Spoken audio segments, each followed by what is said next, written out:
आसंतु सांग मैंने आज रोषे करवा सारू नड़ा आलू भजा।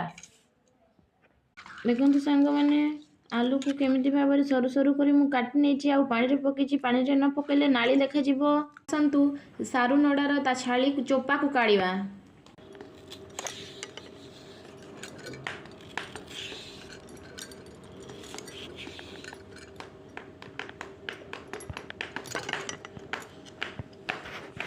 देखो सांग मैंने सारू नड़ार मु चोपा को काढ़ी नहीं। देखो सारू नड़ा को टिक टिक कर कटा है, आलू को भी कटा है, ताकू धोईकी छाणी दिया है। बर्तमान टिके रिफाइन तेल नहीं जिबा, जीरा टिके आउ सुखा मर्च टिके फुटण करदेबा। आलू आउ सारू नड़ा को पकई नेबा। जेहेतु बिना स्वाद अनुसार लुण